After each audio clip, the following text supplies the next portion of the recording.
नमस्कार, हिमाचल बुलेटिन में आपका स्वागत है। कोरोना के खिलाफ जीतेंगे हम ये लड़ाई, टीका लगवाने में ही है सबकी भलाई।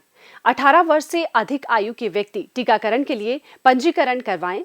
पंजीकरण के लिए www.cowin.gov.in अथवा selfregistration.cowin.gov.in पर लॉगिन कर अपना मोबाइल नंबर दर्ज करें। मोबाइल पर प्राप्त OTP नंबर दर्ज करें और सत्यापित करें। फॉर्म के अनुसार विवरण भरें और स्वयं को पंजीकृत करें। टीकाकरण के उपरांत भी 3 बहुमूल्य नियम अवश्य अपनाएं। हमेशा मास्क पहनें, अपने हाथ साबुन और पानी से नियमित तौर पर अच्छी तरह धोएं, दूसरों से उचित दूरी बनाकर रखें। अब पेश हैं आज के समाचार। मुख्यमंत्री श्री जयराम ठाकुर ने आज कोविड-19 की स्थिति की समीक्षा करने के लिए वीडियो कॉन्फ्रेंसिंग के माध्यम से प्रदेश के सभी उपायुक्तों, पुलिस अधीक्षकों, मुख्य चिकित्सा अधिकारियों और चिकित्सा महाविद्यालयों के प्रधानाचार्यों के साथ बैठक की अध्यक्षता की। इस अवसर पर उन्होंने सभी अधिकारियों को प्रदेश में कोरोना कर्फ्यू का प्रभावी कार्यान्वयन सुनिश्चित करने के निर्देश दिए। मुख्यमंत्री ने कहा, पहले फेज में ये कोरोना कर्फ्यू का इम्पैक्ट इस तरह से होगा कि कुछ चीजों को थोड़ा हम रोकने की स्थिति में होंगे और उसके बाद आगे बढ़कर के और निर्णय करने की जो जरूरत होगी वो भी हम समय से रहते करेंगे। जिन जिलों में कुछ हट करके निर्णय करने की जरूरत है और उसमें हमको 2-3 जिले, आपको ऐसे 3-4 जिले हमको ऐसे लग रहे हैं कि जहां और ज्यादा हमको आने वाले समय में जो है वो सख्ती करनी ही पड़ेगी। उस दिशा में आगे बढ़ेंगे। हम पहले तो चाहते कि शुरुआत यहाँ से हो जाए। जो इलाके हमारे ऐसे इलाके हैं पर्टिकुलरली जहां पर कोविड के मामले कम है, एक्टिव केसेस कम है, नहीं है, वहां हम फोर्स लगा दें, वहां एनर्जी लगा दें, उसका कोई ज्यादा महत्व नहीं है। ठीक है, वहां पर भी हमको सारी चीजों को चेक करना है, सारी चीजों को देखना है, लेकिन उसके बाद ज्यादा फोकस हम उसमें करें जहां अभी मामले ज्यादा हैं, जहां पॉपुलेशन ज्यादा है, जहां संक्रमण की संभावना ज्यादा है, जहां संक्रमण आज की तारीख में ज्यादा है, उस पर हम जो ज्यादा रिस्ट्रिक्शन को जो है लागू करने के लिए पूरा प्रशासन उस पर फोकस करे। कंटेनमेंट जोन बनाए हैं, हमने बना करके रखे हैं, लेकिन उसका इम्पैक्ट नहीं है। हमें कहीं भी देखने को इस सारी चीज को लेकर के अभी तक मिला नहीं कोई इस तरह से कि कंटेनमेंट जोन बनाकर जहां पर 20-50 केस एक साथ आए हैं और वहां पर इस तरह का संदेश जाना, ना आदमी कोई जा रहा है ना कोई आ रहा है, ऐसा संदेश जाना चाहिए। वहां इंश्योर करना चाहिए कि हमको अगर जो सप्लाई देनी है वो घर में ही दे। कंटेनमेंट जोन का मतलब ये नहीं है कि भाई कुछ लोग बाहर भी निकल जाएं, मार्केट से सब्जी ले आए, मार्केट से आकर के सामान लेकर के आए। कंटेनमेंट जोन का मतलब यही है कि उस इलाके के लोगों को बिल्कुल आपको रोकना पड़ेगा, आने जाने से रोकना पड़ेगा और उनकी सुविधाओं की जो चिंता करने की जरूरत है, उसके लिए जो चीजें जो जरूरी चीजें हैं वो जरूरी चीजें वहां पर उपलब्ध कैसी करवानी है, उसके लिए मैकेनिज्म डेवलप करना है। मुख्यमंत्री ने कहा कि सभी उपायुक्तों और पुलिस अधीक्षकों को ये सुनिश्चित करना चाहिए कि आम जनता प्रदेश सरकार द्वारा समय समय पर जारी की गई मानक संचालन प्रक्रियाओं का कड़ाई से पालन करे ताकि कोरोना महामारी के प्रसार को रोका जा सके। उन्होंने कहा कि वर्तमान परिस्थितियों में राज्य के नागरिकों की सुरक्षा सुनिश्चित करने के अलावा गरीबों और कमजोर वर्गों के लोगों की आर्थिकी को सुदृढ़ करना भी सरकार का उत्तरदायित्व है। श्री जयराम ठाकुर ने कहा कि प्रदेश में ऑक्सीजन की आपूर्ति पर्याप्त मात्रा में है और केवल ऑक्सीजन के परिवहन के लिए सिलेंडरों की आवश्यकता है। राज्य सरकार ने प्रदेश में ऑक्सीजन सिलेंडरों की कमी को पूरा करने के लिए केंद्र सरकार से अतिरिक्त ऑक्सीजन सिलेंडर प्रदान करने का आग्रह किया है। केंद्र सरकार द्वारा प्रदेश के लिए स्वीकृत किए गए PSA ऑक्सीजन प्लांट को स्थापित करने के कार्य में तेजी लाने के प्रयास किए जाएंगे। मुख्यमंत्री ने कहा कि कोविड-19 जांच की रिपोर्ट तैयार करने में समय को कम करने के लिए प्रयास किए जाने चाहिए और इस कार्य में निजी प्रयोगशालाओं को भी सम्मिलित किया जाना चाहिए। उन्होंने कहा कि ऊना और कुल्लू में प्रयोगशालाएं स्थापित करने को स्वीकृति मिल गई है, जिसके लिए 7 करोड़ रुपए स्वीकृत किए गए हैं। उन्होंने कहा कि 3 राजकीय महाविद्यालयों और IIT मंडी में प्रयोगशालाएं स्थापित करने की संभावनाएं तलाशी जानी चाहिए। श्री जयराम ठाकुर ने अधिकारियों को होम आइसोलेशन और अस्पतालों के मध्य समन्वय स्थापित करने के निर्देश दिए ताकि गंभीर रूप से बीमार लोगों को अस्पताल स्थानांतरित करने में देरी लोगों की मृत्यु का कारण न बने।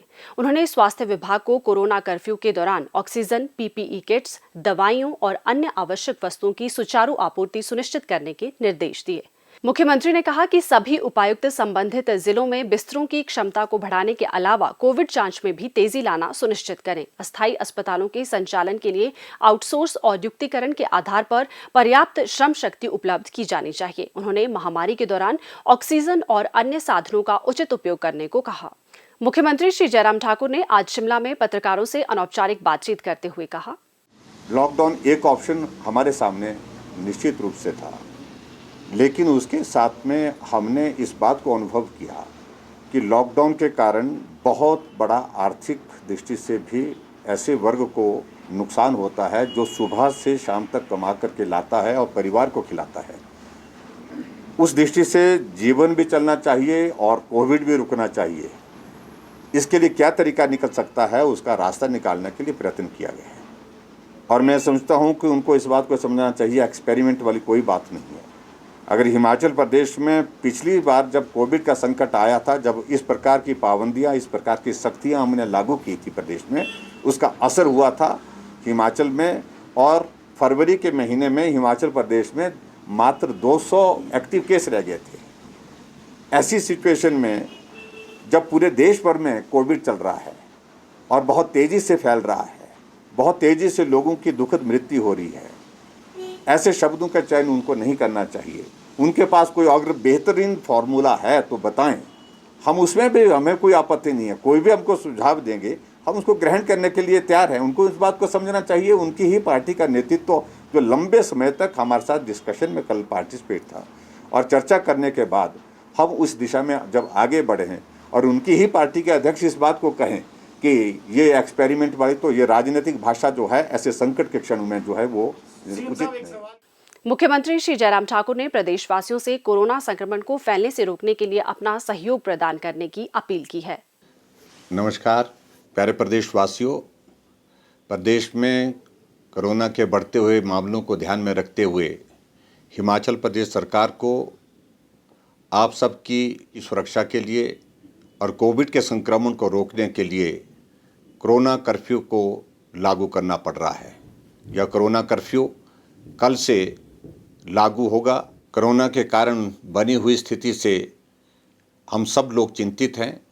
हमारे लिए आप सबका जीवन बहुत महत्वपूर्ण है, इसलिए हमको हिमाचल प्रदेश में कोरोना कर्फ्यू लगाने का ये कदम उठाना पड़ा है।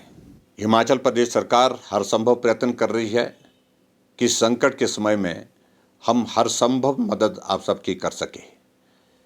उस दृष्टि से जहाँ जो लोग हॉस्पिटल में एडमिट हैं, जिनका उपचार चल रहा है, हमारे डॉक्टर्स, पैरामेडिकल स्टाफ सब उनकी सेवा में वहाँ पर काम कर रहे हैं और उनके जीवन को बचाने के लिए हर संभव प्रयत्न कर रहे हैं। और उसी प्रकार से जो लोग होम आइसोलेशन में हैं लेकिन कोविड के टेस्ट में वो पॉजिटिव आए हैं, उनके लिए भी हमारे हेल्थ केयर वर्कर्स, आशा वर्कर्स, हमारे पंचायती राज संस्थाओं के चुने हुए प्रतिनिधि भी प्रयत्न कर रहे हैं कि उनको घर में कोई कठिनाई ना हो, परेशानी ना हो। उनके परिवार वालों को भी जिस रूप में मदद की जा सकती है उस तरह से प्रयत्न किए जा रहे हैं। हम हिमाचल प्रदेश सरकार की ओर से भी उन सभी लोगों के उत्तम स्वास्थ्य की कामना करते हैं जो हॉस्पिटल में हैं और उसके साथ साथ में होम आइसोलेशन में हैं। हम सब लोगों को इस बात को समझना चाहिए कि ये संकट छोटा नहीं है, ये संकट बहुत बड़ा है।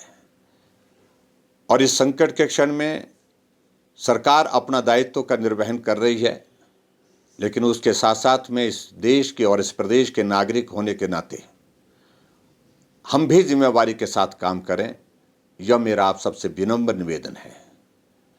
प्रदेश के नागरिक होने के नाते यह हमारा नैतिक दायित्व बनता है कि हम संक्रमण को रोकने में काम करें, फैलाने में नहीं। इसलिए हमने कुछ बंदिशें भी लगाई हैं, जहां हमने राजनीतिक सारी सभाएं स्थगित कर दी हैं। प्रदेश में सैकड़ों हजारों करोड़ रुपए के प्रोजेक्ट्स उद्घाटन और शिलान्यास के लिए तैयार हैं, लेकिन उसके बावजूद भी हमने वो सारे कार्यक्रम इसलिए रोके हैं कि अगर हम सभा करेंगे, बड़े कार्यक्रम करेंगे तो भीड़ का वहाँ पर आना होगा और संक्रमण फैलने की वहाँ पर आशंका होगी। ऐसी परिस्थिति में मेरा आप सबसे भी निवेदन है कि सरकार अपने दायित्व का जहाँ पालन कर रही है, इस संक्रमण को रोकने के लिए हर संभव प्रयत्न कर रही है, वहाँ समाज को भी अपनी जिम्मेवारी को निभाने के लिए आगे आकर के सहयोग देना चाहिए। शादियों के आयोजन हो रहे हैं, हमने बार बार प्रदेश की जनता से इस बात के लिए आग्रह किया, लेकिन उसके बावजूद भी हमने एक नहीं अनेक स्थानों पर ऐसा देखा कि शादियों के समारोह बहुत बड़े हो रहे हैं और जिसके कारण संक्रमण बहुत ज़्यादा फैला है। और अंततः हमको ये निर्णय करना पड़ा कि शादियां छोटी होंगी, 20 से ज़्यादा लोग अगर शादी में उपस्थित होंगे तो कानूनी कार्रवाई भी उसमें होगी। मेरा आप सबसे विनम्र निवेदन है कि कोविड के इस संकट से सभी प्रदेशवासियों को बचाने के लिए हमने कोरोना कर्फ्यू लागू किया है। आप उसमें हमें अपना पूरा सहयोग दें, नियमों का उसमें पालन करें और निश्चित रूप से मैं इस बात को कह सकता हूँ, यही एकमात्र रास्ता है कोविड से बचने के लिए, इस संकट से बाहर निकलने के लिए। मुझे पूरा भरोसा है कि आप सब लोग उसमें पूरा सहयोग देंगे, समर्थन देंगे। बहुत बहुत धन्यवाद। नमस्कार, जय हिंद।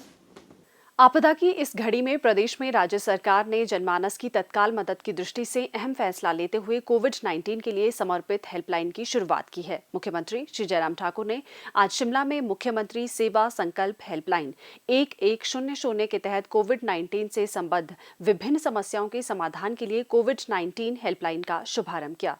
अगर आपको कोविड-19 संबंधित मामले में किसी भी प्रकार की सहायता की आवश्यकता है तो मदद के लिए प्रातः 7 बजे से रात्रि 10 बजे तक टोल फ्री नंबर 1100 पर कॉल कर सकते हैं। कॉल प्राप्त होने पर शिकायत दर्ज कर लोगों की जांच, टीकाकरण, होम क्वारंटीन, दवाइयां, एम्बुलेंस और ऑक्सीजन जैसे विभिन्न मुद्दों पर संबंधित प्राधिकरण को आवश्यक सहायता प्रदान करने के लिए संपर्क किया जाएगा।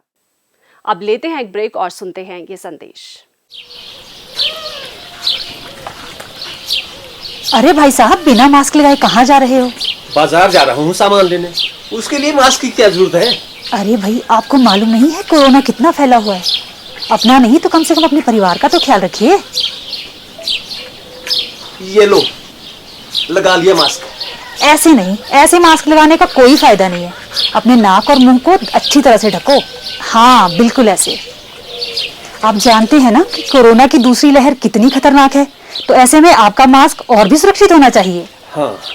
सही मास्क पहने और घर पर भी मास्क का इस्तेमाल करें। इसके अतिरिक्त अपने हाथों को बार बार साबुन और पानी से अच्छी तरह धोएं। सैनिटाइजर का इस्तेमाल करें और दूसरों से उचित दूरी बनाकर रखें। खुद भी सुरक्षित रहें और अपने परिवार और समाज को सुरक्षित रखने में अपना योगदान दें। ये हम सब की जिम्मेवारी है। मुख्यमंत्री श्री जयराम ठाकुर को हिमाचल प्रदेश मानवाधिकार आयोग के अध्यक्ष न्यायाधीश श्री PS राणा ने आज शिमला में आयोग की वार्षिक रिपोर्ट प्रस्तुत की। मुख्यमंत्री श्री जयराम ठाकुर को अतिरिक्त मुख्य सचिव आबकारी एवं कराधान श्री JC शर्मा ने सहायक आयुक्त एसोसिएशन आबकारी एवं कराधान विभाग हिमाचल प्रदेश की ओर से शिमला में मुख्यमंत्री राहत कोष के लिए 11,11,111 रुपए का चेक भेंट किया। Pioneer Impex safe shield Baddi जिला सोलन के श्री सौरभ गुप्ता, श्री अमित शर्मा और श्री अमन गुप्ता ने भी मुख्यमंत्री को इस कोष के लिए 1 लाख रुपए के चेक के अलावा 1 lakh safe shield surgical mask भी भेंट किए। हिमाचल प्रदेश टीचर्स कॉन्फेडरेशन के राज्य उपाध्यक्ष डॉक्टर मामराज पुंडीर ने श्री जयराम ठाकुर को अपनी बेटियों की ओर से मुख्यमंत्री राहत कोष के लिए 21,000 रुपए का चेक भेंट किया। ये अंशदान उनकी बेटियों द्वारा अपने बचाए गए जेब खर्च का हिस्सा है। मुख्यमंत्री ने इस पुनीत कार्य के लिए आभार व्यक्त किया। स्वास्थ्य एवं परिवार कल्याण विभाग द्वारा दोपहर 2 बजे जारी बुलेटिन के अनुसार प्रदेश में कोरोना संक्रमण की जांच के लिए आज 4,258 लोगों के सैंपल लिए गए, जिनमें से 162 लोगों की रिपोर्ट नेगेटिव पाई गई है, जबकि 4,096 लोगों की रिपोर्ट आना बाकी है। अभी तक 15,79,858 लोगों की जांच की जा चुकी है, जिनमें से 14,51,484 सैंपल की जांच नेगेटिव पाई गई है। प्रदेश में कुल 1,16,252 लोगों में कोरोना वायरस के संक्रमण की पुष्टि हुई है, जिनमें से 89,018 लोग इस बीमारी से ठीक हो चुके हैं और 25,475 व्यक्ति उपचाराधीन हैं। हिमाचल बुलेटिन देखने के लिए सब्सक्राइब करें YouTube channel DPR Himachal, follow करें ट्विटर @DPRHP, लाइक करें Facebook page information and public relations department Himachal Pradesh, visit करें वेबसाइट www.himachalpr.gov.in। इस अंक में इतना ही। कल फिर होगी मुलाकात। दीजिए इजाजत। नमस्कार।